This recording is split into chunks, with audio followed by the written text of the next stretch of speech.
9 mois. Totangi Kapona état de siège à Ngomoko. Totangi 1948 personnes tuées. Chaque jour, pendant état de siège, 7 personnes bazokouva na Ituri na Noki. Un pouvoir avec beaucoup de conditions aujourd'hui, il est incapable de dire aux Congolais pourquoi il ne réagit pas quand le peuple est en train de se poser des questions. Pourquoi il ne fait pas quelque chose? Pourquoi il ne change pas les choses? Israël Mutombo, on peut te manipuler à ton insu. Comme ça là, non seulement locaux bazo pousser, mais que ba conséquences locaux ozo ça là et que éviter en côté, c'est une intelligence manipulatoire. Mais c'est sur le moment na aussi là, même si Baché Fayoulou a échoué kaka, c'est la transhumance. Dans la même école à Papa Tshisekedi. Ça, c'est une tentative d'envoûtement collectif. Puisque vous avez des sources. Aujourd'hui, il faut tout le monde dehors. Il faut tout le monde Monsieur, tu as fait une fausse lecture. Tu as fait un raccourci d'intelligence au lieu de pousser loin le raisonnement. Monsieur Israël Mutombo. Est-ce que M. Chilombo applique les enseignements par Tshisekedi? Sauf qui M. Chilombo a échoué, M. Israël Mutombo, regardez-moi droit aussi. Est-ce qu'il a appliqué l'état de droit échoué pour qu'un autre élève à Tshisekedi soit appliqué l'état de droit pas échoué? Il faut qu'on fasse l'évaluation sur base des fondamentaux, des repères et des référentiels rationnels. Est-ce que Fayoulou peut échouer à quoi par un deal ou par un coup d'état? Il faut avoir les fondamentaux raisonnementaux. S'il vous plaît, il y a un problème. Israël, on peut te manipuler à ton insu, monsieur. Et on te manipule. Il faut faire très attention avec les Rwandais. Fayoulou na Chilombo Mutumoko. Un jour, Chilombo Kolongwanae. Mais Fayoulou ko fait le côté. Oh, qui nous quitte. Oh, colocaté.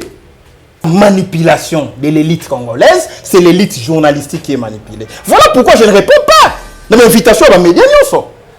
Parce que vous êtes journaliste, là, c'est position à yo. Et vous invitez Nico Mayengele sur votre plateau.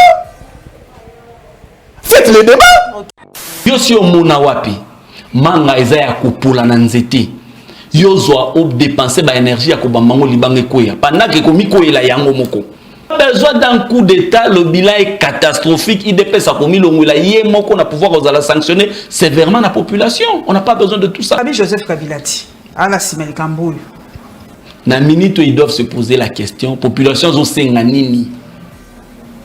Ozo mona nde bato azo kufa. Boza ante na kombo ya Kabila. Vous êtes incapable de gérer la République et le nom de Kabila ne fait que vous revenir. Non! Na bandoto na bino Kabila zate. Botika kolota ye. Na minute oyo manga waneza ya kupola. Gumi koyela yango moko. Toza na posa obamba libanga te poto sala musala ya punda.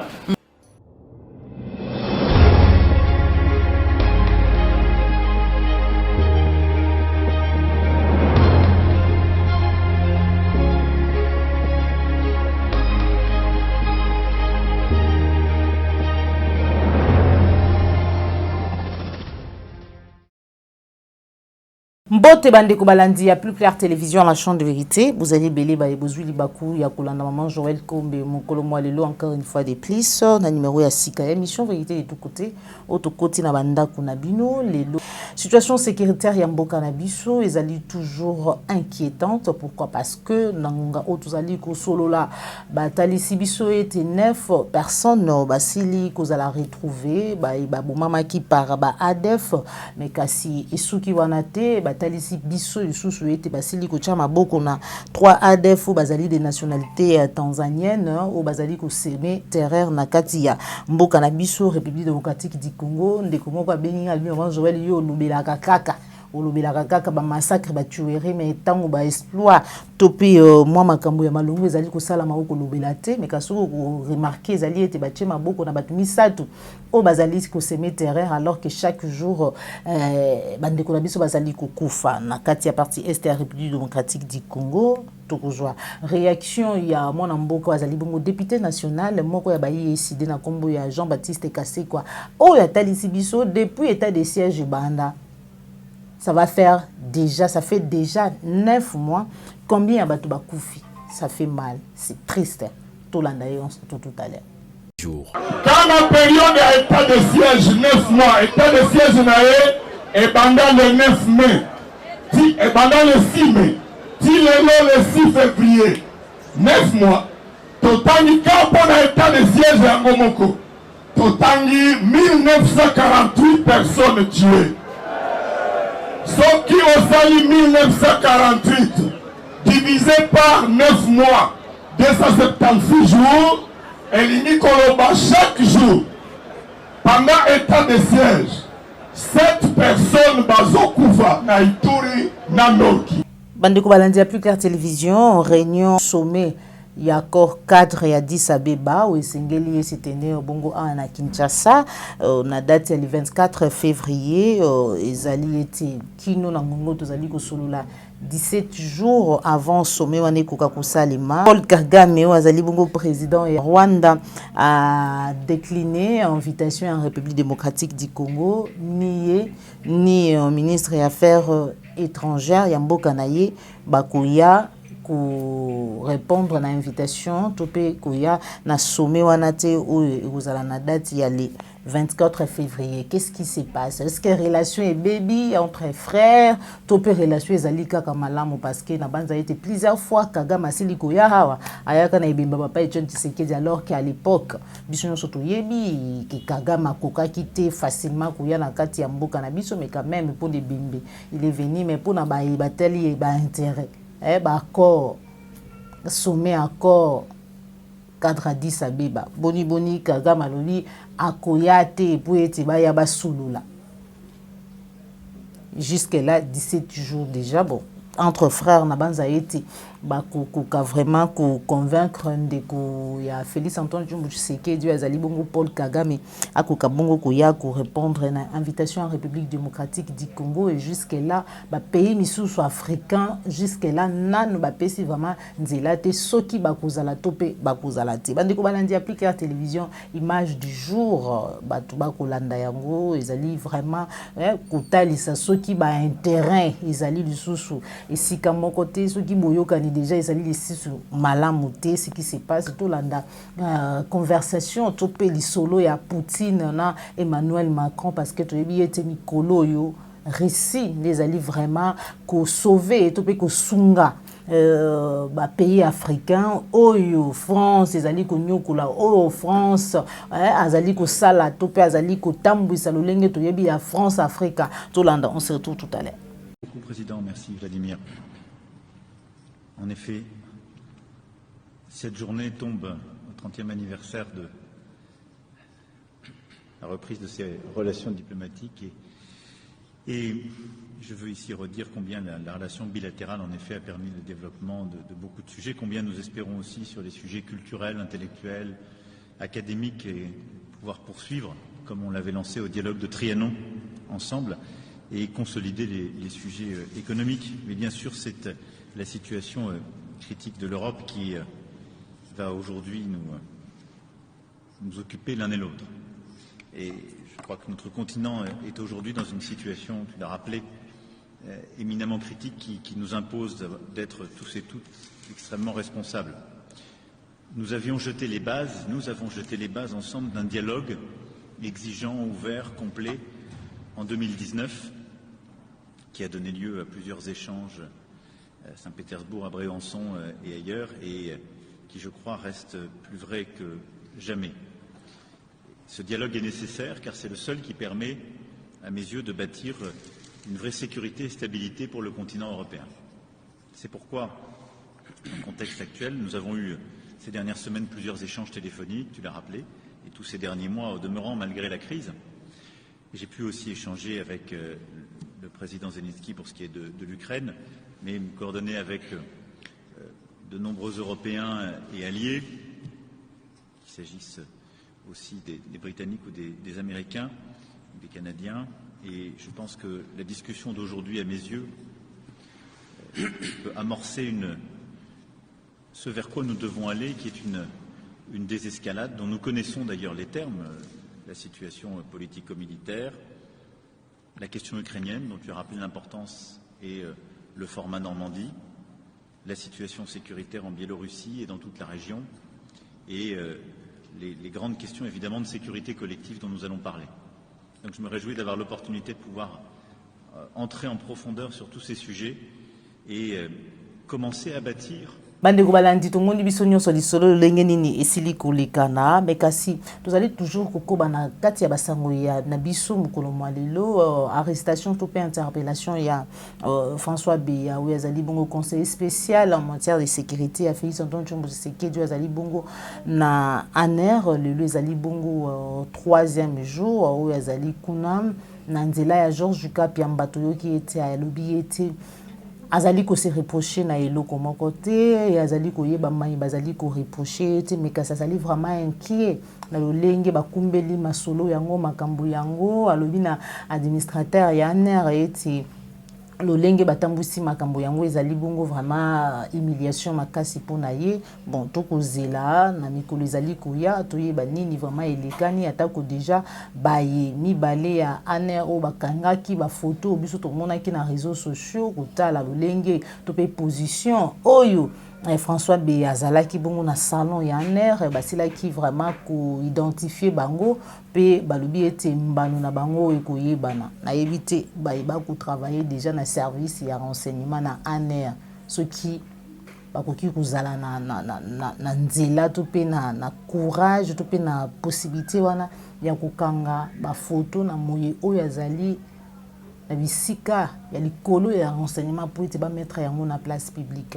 En tout cas chaque jour tous allons déplorer comment on a le lenge système to pe manière à mikolo yo ba ko filmer mutu le lenge bazali ko humilier ba ko fil ba ko zo mandat ya mutu ba publier yango na réseaux sociaux ba ko sala bo ba filmer bon ezali le lenge yo biso tous allons chaque jour ko dénoncer parce que musala na biso yango wana ndenge na lobaka ete to dénoncaka to interpellaka to conscientisaka pe ba bazali ko kamba biso surtout peuple po ko vraiment ko zo makambo nyonso na maboko bande ko balandi applique ya télévision mikolo biti koleka nga maman Joël combina exploiter ki pe vidéo yango bi pa iwa plutôt mona ki ndeko Israël Mutombo to benga kasango ko sala comparaison moko songolo pakala sur maimatali classe politique actuelle to pe ba fils politique, ba fils idéologique, to ba fils biologique, il y a classe politique actuelle. Ngai pe maman Joël comme j'avais exploité la vidéo mais na contexte to na sens ya ndeko Israël Mutombo. Te belé bobenga kinga maman Joël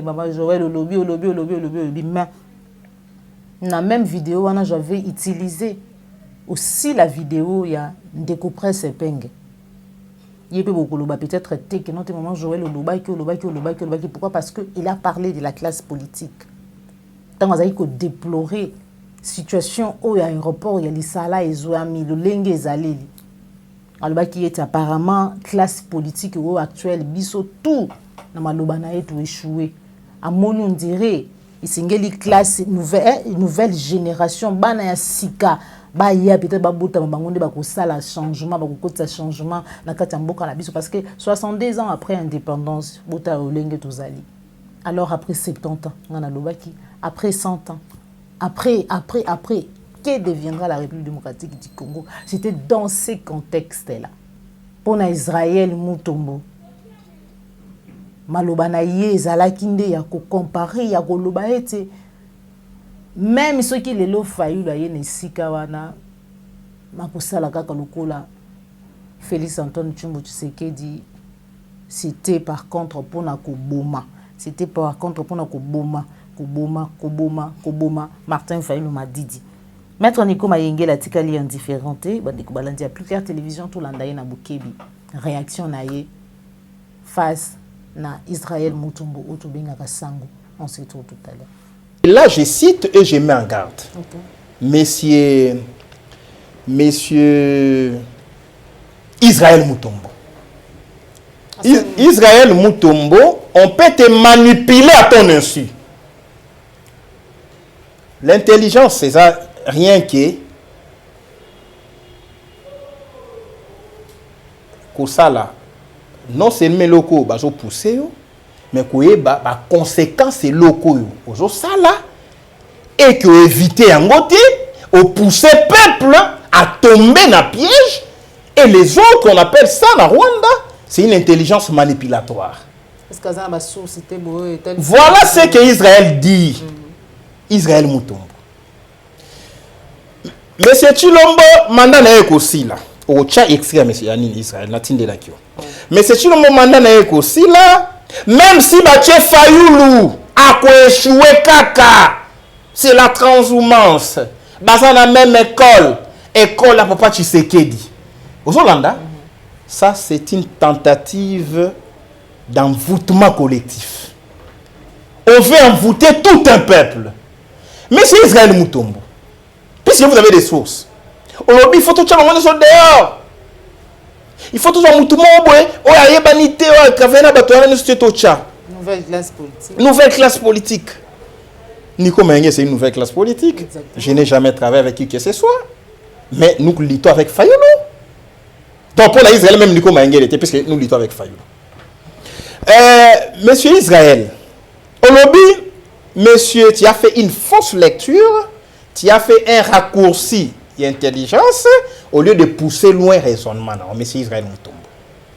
Au lobby, monsieur Chilombo a échoué, Atabache Fayoulou pas échoué, a échoué pour aller à la même école. Est-ce que l'école n'a pas Tshisekedi? Est-ce que monsieur Chilombo applique les enseignements pas Tshisekedi? Quoique, moi, je ne sois pas de l'école de Papa Tshisekedi, moi, je suis Lumumbiste pur et dur. École Papa Tshisekedi, tant que c'est séparé dans Mobutu, ils ont construit ensemble la dictature. Va à Perestroïka et chute à mur de Berlin, fin à guerre froide, ouverture, il y a un régime de dictature tout au démocratisation. Papa Tshisekedi a vu combat, il y a état de droit, il y a démocratie. Nasuka, ce qui n'a peuple d'abord. Ce qui M. Chilombo a échoué, M. Israël Mutombo, regardez-moi droit aussi. Est-ce qu'il a appliqué l'état de droit échoué pour qu'un autre élève à Tshisekedi soit appliqué l'état de droit pas échoué? Il faut qu'on fasse l'évaluation sur base des fondamentaux, des repères et des référentiels rationnels. Mais M. Chilombo arrive au pouvoir par un coup d'état électoral, par un deal. Est-ce que Fayoulou peut échouer à quoi par un deal ou par un coup d'état? Il faut avoir les fondamentaux raisonnementaux. S'il vous plaît, il y a un problème. Monsieur Chilombo a eu pouvoir, dans à COP, a institué le régime à COP, il y a rétro-commission. A eu des couleurs, des frappeurs, des men, on a pouvoir échouer. Est-ce que Fayoulou peut avoir des couleurs, des men? Laissez-moi comprendre. On a pas pouvoir pour que les mêmes causes produisent les mêmes effets. Israël, on peut te manipuler à ton insu, monsieur. Et on te manipule. Il faut faire très attention avec les Rwandais. C'est pour eux au monde, hein. Bazou Kofi va bénéficier la Rwanda. Ce sont les influenceurs. Pour la diplomatie dans le monde, tout ça, un problème, tu es Congo, tu as ministère dans le Rwanda. Laissez-moi comprendre. On prépare une opinion internationale pour la balkanisation du Congo et que ça, les maths, on a un problème dans Bangote. Laissez-moi comprendre. On prend un Kissinger. Ne voyez pas ce qu'elle fait, mais voyez, as un influenceur, il y a opinion. Bazou va yambier na Rwanda. Bazou lié ça et bazou lia. Azoloba. Rwanda za malamu to la problème na bangote. On la manipule à son insu. C'est une intelligence manipulatoire. Pour préparer opinion. Bon, regardez avec le peuple congolais, tous en bon terme. La nationalité rwandaise. Voilà. Donc, elle ne croyait même pas ce qu'elle disait. Au moins, la Fali. Bon, bien qu'on mette en Rwanda. Bah, financer Fali, tout, ça mettre la porte. Laissez-vous comprendre. Donc, plein de balkanisation, ils ont à toutes ces facettes. Sur le plan culturel, sur le plan, il y a une prégnation psychologique. Comment le peuple congolais, les journalistes, c'est le monde qui est aujourd'hui Fayoulou égale Chilombo. Et ça, c'est Israël. Pendant que le peuple, à l'objet, tu votes Fayoulou, Fayoulou, article 64, laissez-moi comprendre. À bon glissement, on sort Israël Mutombo. Laissez-moi comprendre. Fayoulou na Chilombo Mutumako. Un jour, Chilombo Kolongwanae. Mais Fayoulou a fait les longs côtés. Oh, qui n'a quitté. Oh, colocaté. Zouma était d'une même école avec Mandela. Zouma Bounana Mandela, Baboutelezi. Zolanda. Mandela a réussi. Zuma a échoué là où Mandela a réussi. Ramaphosa est en train de réussir là où Zuma a échoué. Tous sont d'une même école. ANC. Ce que je vois, tu as classe de toi, Bagona Bazawa, maman Nani, Joël Kombe, tu continues à classe. Enseignants Zotangisa, parce que c'est Israël qui parle d'une école, qui parle des enseignements, s'il vous plaît. Enseignants Zotangisa, prof Zotangisa. Prof, l'examen c'est quoi? C'est l'évaluation. Il y a matière dispensée. Batala qui l'a assimilé, qui n'a pas assimilé la matière. Nous sommes au 9, nous sommes au 5, nous sommes au 0. Si on monte à 0, vous opposez 0, nous montons au 9. C'est la manipulation de l'élite congolaise, c'est l'élite journalistique qui est manipulée. Voilà pourquoi je ne réponds pas dans l'invitation à la média. Parce que vous êtes journaliste, là, c'est position à yo. Et vous invitez Nico Mayengele sur votre plateau. Faites le débat. Faites le débat, s'il vous plaît, c'est sérieux, maman. Quand nous nous battons, nous devons détecter qui est qui fait quoi, qui est agent double, qui peut être manipulé. Voilà, bande kubalandi ya plus que la télévision ezala kibongo réaction ya mwana mboka maître Nico Mayengele ngana bengaka esprit éclairé na micro ya plus clair télévision la chaîne de vérité. Maëtali François Béa ezali vraiment kolobisa kobange ezali na ngambu ya batisekediste to ba fasciste mais kasi kanda quelque part ezali na ngambu ya bayi ba ndengi ba kabiliste to pe bayi kabila. Pourquoi? Parce que balobi yete bayi tshisekediste to chilomboliste bazali komona kabila partout alors que Kabila n'est pas là. Et belé biso ba congolais to biete ezali théâtre distraction parce que magamo vraiment ya mutu ezali kozela biso. Nalandi Jimmy Kitenge alobi magambo na unte koloba lobi awa yete bandeko na biso ba kufi na Matadi Kibala ba mama. Plus de 26 ou 26 personnes ba kufi na Matadi Kibala, 56 personnes ba kufi na Ituri. Ah quand na Kinshasa vers Sele ba kufa kisoki 9 personnes ba mama ba wuti. Ba wuta kisoki kokunda. Ba wuta ki cimetière. Mais na kati mboka na biso République démocratique du Congo, gouvernement congolais décrété même pas deuil national. Alors que on mboka na biso ba décréter la biso ba deuil parce que ba président ya mikili misusu ya ba mboka misusu ba kufa. Mais mercredi, un certain mercredi, mercredi noir pour la République démocratique du Congo, mboka na biso to perdaki à peu près 100 personnes na mokolo moko ba kufi boye tragiquement. To moni lo lenge nini bazaki okunda bibembe ba cercle etandami bulu moko pour ne pas dire fausse commune. Na absence il y a autorité. Même pas drapeau en berne to yoki en oti. Maître Nico Mayengele Bolanda qui est à l'obéité quand les pays, quand le gouvernement, l'autorité, bah ça là sacrifice c'est ça là parce que tu peux pas tuer quelqu'un et en même temps que les laïcs. Donc cardinal Ambongo matondo na yo ko ba eti o ça la messe pour la mémoire ya bayo batiki biso. C'est aujourd'hui que nous apprenons dans Zela Kaka Basango qui gouverneur militaire ya Ituri a osala messe pour na bandeko batika kibiso. Et qu'est-ce qui se passe? Koto balobi coup d'état. Koto balobi coup d'état et kotika la paix kozalate. Tout ça vous voyez Kabila toujours ombre ya Kabila vous allez komona yango partout. Mais quelque part, il y a un groupe msusu ya baye na habité chilomboliste ou fasciste. Oyo bazali komona bazali komona ete l'air est grave sengeli na ndeko na bango pour ndenge ba koloba biso ba représentant de la République to le chef de l'État ton ndeko Félix Antoine Tshilombo Tshisekedi bango ba notre frère Macha Moumenu voilà to kolanda bango tout à l'heure ou vraiment bazali komona bazali kobanza ete sengeli na Félix Antoine Tshilombo Tshisekedi acha na se atika a se présenter même pas pour la deuxième mandat. Tout landa maloba na bango mais kasi yambo to koma wana bandeko balandi Tozwa, Jimmy Kitenge. Réaction na hier en rapport na maïnion sur Mazali Kolikana. Coup d'état raté. François Beyalobi a yebi le routi. Azali Millier. On se retrouve tout à l'heure. Ce Congolais, qui réfléchir sur un coup d'état. C'est de la naïveté. Yo si o mona wapi. Manga eza ya kopola na nzete. Yo zwa o dépenser ba énergie ya kobambango libange koya. Pendant que komi koyela yango moko. L'UDPS n'est rien aujourd'hui. On n'a pas besoin d'un coup d'état. On n'a pas besoin d'un coup d'état. Le bilan est catastrophique. IDPS a commis l'ongula.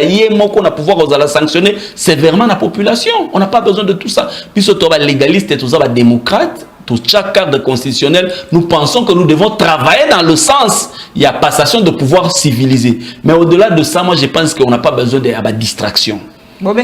Il y a eu plus de 100 morts en une journée. Koto Matadi Kibala, Koto une journée, plus de 100 morts. Plus de 100 morts. Nous devons nous concentrer sur les problèmes de Congolais. Au lieu de la distraire dans Makambo Oyo, et ça n'a na mikolo alelo. Donc, en tout cas, les Congolais ne doivent pas aller dans le sens de la distraction. On n'a pas besoin de tout ça. Et puis, personnellement, on a évité on interpelle plus, mais tant on a les lobby 48 heures, total après 48 heures, ce qui barotinda, on a parquet total. Mais en tout cas, au jour d'aujourd'hui, il y a coup d'état et ça opportunité. Parce que on manque ya kupola déjà au miko ila yango moko. Papa Jiminga na tanga ka population mingi na zwaka mituna mingi ya population pona tuna bi. Ngala koke mosika te. Babi Joseph Kabilati ala simeli kamboyo. Bon. Omoni bato oyo bazolo ba baza distrait. Baza na distraction. Na minute ils doivent se poser la question population zo senga nini. Ozo mona nde bato azo kufa. Boza ante na kombo ya Kabila. Au début, les alliés Kabila m'ont bloqué. Nous devons les défenestrer. Nous devons prendre la majorité. Togo gérer malam. Les gens ont majorité. Vous êtes incapables de gérer la République et le nom de Kabila ne fait que vous revenir. Non. Nabandoto nabino Kabila zati. Botika kolotaye. Azana bandoto nabino te. Boza la majorité. Diriger le pays. On n'a pas besoin de distraction. On n'a pas besoin de parti politique. On n'en a pas besoin. Bon diriger Nemboka. Bolobaki ke bona majorité. Bolobaki boy. Toza na posa bo pesa biso oyo bosengi oyo tozo senga. Toi la posa distraction te. Ouane eza distraction qu'il arrête avec le nom de Joseph Kabila. Si Joseph Kabila a été capable de mettre en place la constitution et de respecter cette constitution et d'aller aux élections, de présenter un dauphin pas perdre candidat à opposition à l'équipe à pouvoir. Kabila bimi par la grande porte, ce n'est pas Kabila qui va aller dans le sens du coup d'état. Ça, c'est soit du théâtre. Toi, on a pour ça qu'on a vidéo, on a été 2023 ans. Si na émission Maman Paulette, na minute oyo manga waneza ya kupola. Gumiko ela ya ngomoko. Toza na posa obamba libanga te poto osala musala ya punda. Bande ko balanti applique la télévision ça ki bongo Jimmy Kitingi. Bekasito joie. Papa Mubenga. Wazali moko oto yebaki. Bien que machin moment on a bien ninge fonctionnaka. Biso soto yebi yango. Oyo azali komona ete esengeli na notre frère ndinga lobi yango ba pesa qui est pouvoir ba pesa qui est pouvoir akoka ki kozwa pouvoir ya lolengi wana te peuple muta pesa ki to ezana muta pesa ki parce que ce qui peuple muta pesa ki est comme peuple azali souverain peuple nazali protection mais ce que azali ya mutu moko apesa ki azali na contrôle azali na même mise sérieux ezali na lolenge sukaka to landa bango on se retrouve tout à l'heure. Ce n'est pas dans ce sens-là que les capinistes veulent récupérer le pouvoir par les coups d'État. Tu vois pas ça? Bon, nous on a donné tous les indicateurs mais notre frère ne bouge pas, il est là. On ne sait pas quoi faire parce que tout est en train de converger tout droit vers les cul-de-sac. On ne va pas s'en sortir. On ne va pas s'en sortir. Non, c'est-à-dire, c'est un pouvoir qu'on avait donné comme un piège. Tu vois pas ça? Mais c'est ce que nous disons, que Félix se rend compte qu'il ne devait pas prendre un pouvoir comme ça. Oui, il fallait parce que ce genre de pouvoir... On lui a donné un pouvoir avec beaucoup de conditions. Aujourd'hui, il est incapable de dire aux Congolais pourquoi il ne réagit pas quand le peuple est en train de se poser des questions. Pourquoi il ne fait pas quelque chose? Pourquoi il ne change pas les choses? C'est pas possible. Ça, c'est un pouvoir piège. C'est moi, je vois. Même Valentin Mouba qui avait parlé autrefois. Il ferait mieux de ne pas se présenter au deuxième mandat. S'il fait ça, oui. Je ne crois pas. Ces gens-là, ce sont les mêmes. Ils ne vont pas les laisser. Je te dis, Mouzé est mort. Ces gens-là, ils ne vont pas les laisser. Je vous dis, s'ils continuent au deuxième mandat et ils montrent ses griffes, ils vont toujours l'avoir. Ce n'est pas possible. Ouais, c'est mieux qu'ils ne se présentent pas. Bandeko balandi applique la télévision, to landi biso nyonso ndeko Mubenga, oya talisi posa ya groupe mususu ya bayo yo ndire ba komi des cas lokola papa Honoré Ngwanda sila koloba eti kokoya na misu, les écailles vont tomber et na ba moko ba écailles zali kokoya ka bafungoli misu muke ba kofungola misu. Nde tokutani bongo mbala sima bandeko balandi applique la télévision bozala ki belé ba beaucoup de biso na manda ko na bino. Merci na confiance vous allez ko renouveler chaque jour na kati ya chaîne de la vérité applique la télévision. Merci na Popola Yombe d'Acosta vous allez ko assurer montage. Merci na Cordo Pi Mafuiku, Jacques Makabu, merci na Andrea Castro pour l'assistance. Merci na Christian Bopate les référendums puis na ba union sur aujourd'hui libaku ya konanda biso mukolo mwalelo. Tokutani bongo mbala sima usepela kine émission like et partager zali mbala liboso landa biso ko bosana tiko s'abonner na kati ya Plus Clair Télévision, la chaîne de vérité. Au revoir.